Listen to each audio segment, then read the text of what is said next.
Bill Gates বলে content হচ্ছে টাকা। জি, বর্তমান ডিজিটাল যুগে আপনি যদি কন্টেন্ট ক্রিয়েশন না করেন তাহলে আপনি খুবই পিছিয়ে পড়বেন। তাই ফেসবুক, ইউটিউবে আমরা সময় নষ্ট না করে আপনার উচিত কন্টেন্ট ক্রিয়েট করা। আপনি যদি কন্টেন্ট ক্রিয়েটর হতে প্যাশনেট না হন, আমি বলবো তাও আপনার কন্টেন্ট ক্রিয়েশন করা উচিত। কেন? কারণ আজকে যদি আপনি কন্টেন্ট ক্রিয়েশন প্যাশনেট হয়ে না করেন, পরবর্তী সময়ে হয়তো আপনাকে ফোর্সফুলি কন্টেন্ট ক্রিয়েটর হওয়ার জন্য চেষ্টা করতে হতে পারে। তাই আগে থেকে শুরু করে দিন। ঠিক একই ব্যক্তি, আপনি কন্টেন্ট ক্রিয়েট করতে পারেন না কিন্তু কন্টেন্ট কনজিউম ঠিকই করেন, স্ক্রল করে করে ফেসবুক এবং ইউটিউবে সময় নষ্ট করেন।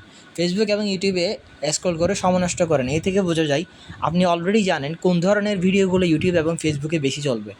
তাহলে কেন আপনি শুধু কনজিউমার হয়ে থেকে যাবেন? কেন আপনি ক্রিয়েটর হবেন না? তাই বলি, সময় আসলে কাটানোর জিনিস নয়, সময় হচ্ছে কাজে লাগানোর জিনিস। আপনার সময়কে কাজে লাগান।